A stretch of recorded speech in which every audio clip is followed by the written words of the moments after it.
Welcome to 100 Yards of Football. Today we have a history video special. Today we're going to honor Florida State legend, Mr. Gary Huff, quarterback, Florida State University. If you like the video today, please come in and share it. We are 100 Yards of Football. I'm your host, Vincent Turner. And joining me today, the first gentleman. He played at Florida State, All-American back in the 1980s.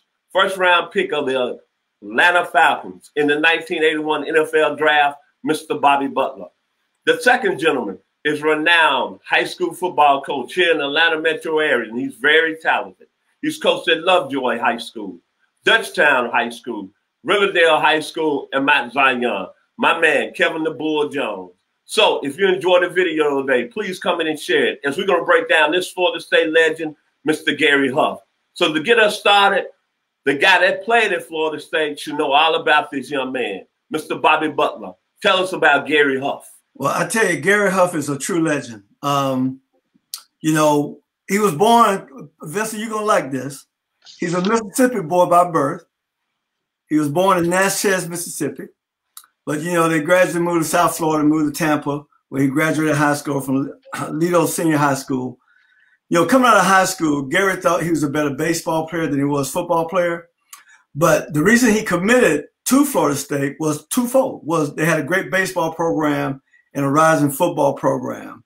And Coach Bill Peterson, you know, told him that, hey, look, we're going to commit to passing the football. And so he believed that, and he went to Florida State. And I tell you something, it's amazing. This man was the reason why I liked Florida State in the very beginning. As a kid in South Florida, you know, I watched Florida State play on occasion, and I never forget number 19 throwing the football, you know, and scrambling and running for first downs and touchdowns. You know, he reminded me of Roger Staubach and Fran Tarkenton, which I love both of those guys, right? And so I fell in love with Florida State by watching Gary Huff play. And not only did I love him, you know, I can't even tell you the name of anybody on the team back then but Gary Huff. But back then, Florida State didn't have the spear on the side of the helmet. We had the state of Florida on the side of the helmet. Oh, wow. It was real cool, man. And Gary Huff wore it well, man. I mean, he absolutely ate it up. Gary led the nation in passing in 1971 and 1972 and the whole nation, right? He earned All-American honors. He played in the inaugural Fiesta Bowl, had a fantastic game. Florida State got beat by Arizona State. They were edged out by Arizona State, but he had an incredible game. First time in college history. They made history that day in the Fiesta Bowl. He threw to 3 different receivers. Each one had over 100 yards. So the great Barry Smith, who ended up being a first-round pick, the Green Bay Packers, had like 8 catches for 143 yards in that game. Red Dawson, 8 catches for 108 yards in that game. And Kent Gatos had 5 catches for 101 yards. All those guys played professional ball. And so he had a phenomenal day. He got this nickname. You know, that was in the era of, you know, out of the 60s, you know, we had the hippie era, right? And so he got this nickname from a song by Peter, Paul, and Mary called Puff the Magic Dragon.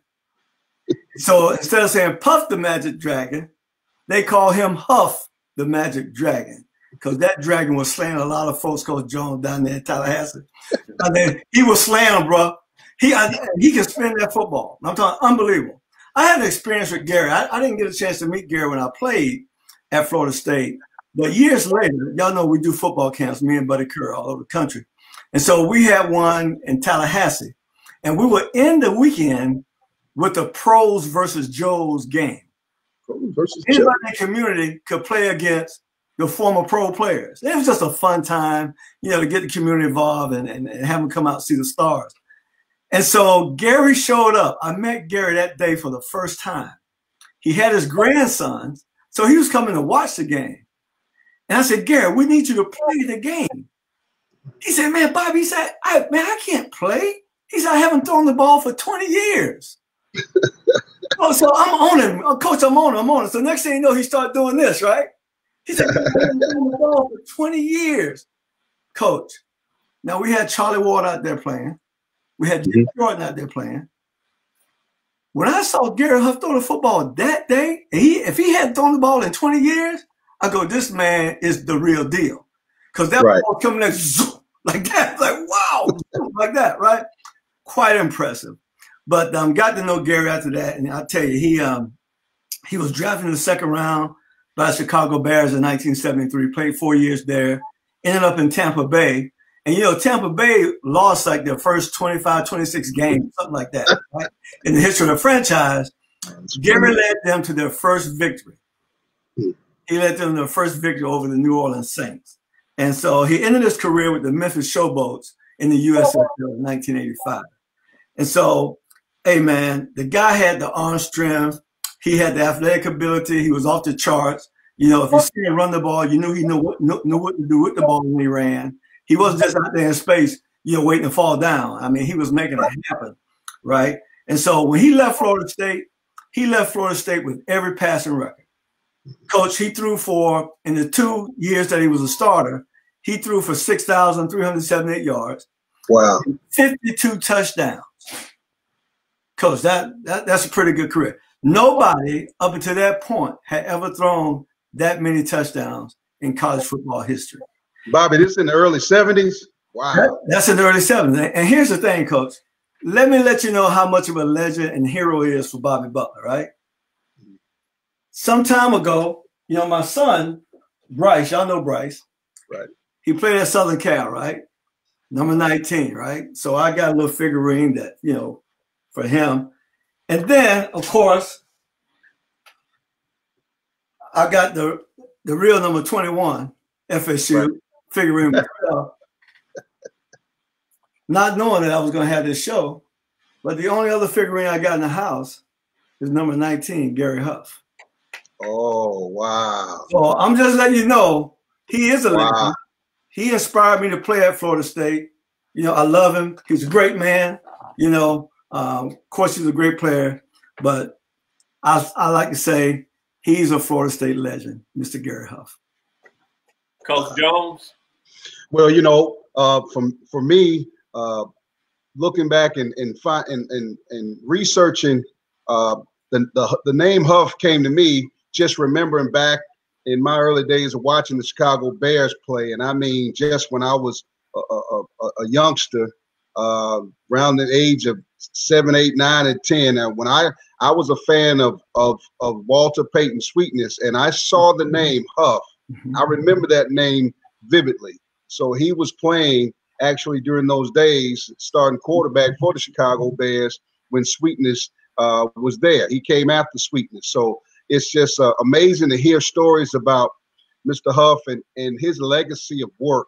You know, he's one of only 3 people as far as that coached in the NFL, that played in the NFL, and then had a significant role in administration, being one at the forefront of being one of those leaders in what we call the upper echelon of running an organization, being the chief financial officer for the LA Raiders. He was a man that Al Davis himself called a perfectionist.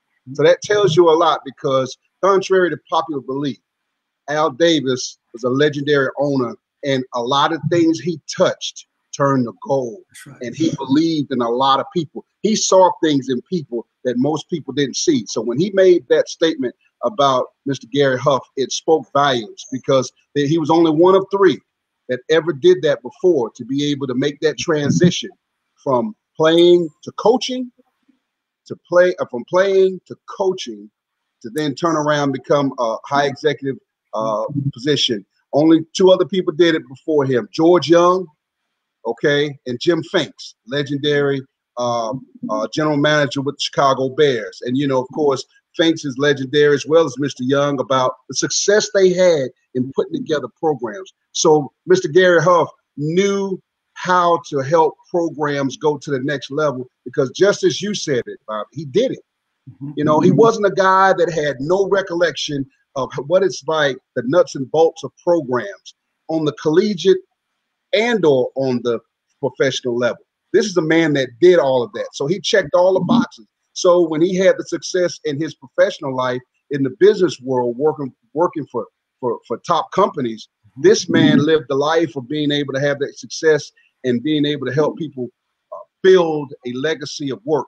So to me, it's truly impressive, because as many times you hear about the things that he's done on the field as a legend. I saw where he had the most touchdowns in 71 and 72 in college football, which you alluded to well. And back then they weren't throwing the ball like that. Of course. So over 50 touchdowns throwing the ball is amazing. So my hat's off to him. And now I see where it's opening my eyes of the beginning of the legacy of FSU football. There were a lot of great players, but as the years go, the players become coaches. The coaches go into administrative positions, and now Mr. Huff, where he is now, as one of the senior associate athletic directors at FSU, can't expect anything but thumbs up on the way up with the FSU Seminole program. My hat's off to him. Well, gentlemen, y'all got great information about Mr. Huff. I'm going to keep it short and sweet. When I think about Gary Huff, I think about the passing offenses in college football. And Mr. Huff set the tone. You think about BYU when they were throwing the football in the 70s. You think about the great Notre Dame quarterbacks. Even you think about Florida State, Danny Cannell, Chris Winkie, Charlie Ward. This man set the tone in the 1970s. And I'm going to go back to what you said, Brother Butler. The first ever Fiesta Bowl. That's when I heard about Mr. Gary Huff. 376 yards in that game. But think about this. Look at the team they played against, Arizona State, and look what Arizona State had on the other side of the ball. Yes. Danny White that played in the National Football League. Woody Green that played in the National Football League. Benny Malone that played in the National Football League. So he put Florida State on that map. Granted, Florida State didn't win the football game, but that's what I know about Mr. Huff. And then, like Coach Jones just said, what he did after the game, after he played, 1986, quarterback coach, to one of the greatest that ever played the game. The young man out of L.A. won 6 Grey Cups. University of Washington won Moon. Then look what he did when he went to the Raiders, like Coach Jones said. Now, Al Davis is a hard man, and Al Davis, for him to trust you like that, he got to have a lot of respect, like Coach Jones said. And then most of all, to keep it short and sweet, that separates Gary Huff, to me, from greatness and setting the tone offensively, he was the first academic All-American in the history of Florida State football. So that being said, to end the video today, attributing to Mr. Gary Huff, like the great rock group, Led Zeppelin, Stairway to Heaven. If you like the video today, please comment and share. We are 100 Yards of Football, and we appreciate your time and your effort. And check all our videos out. You have a fantastic weekend. That's my man, G. Huff. G. Huff.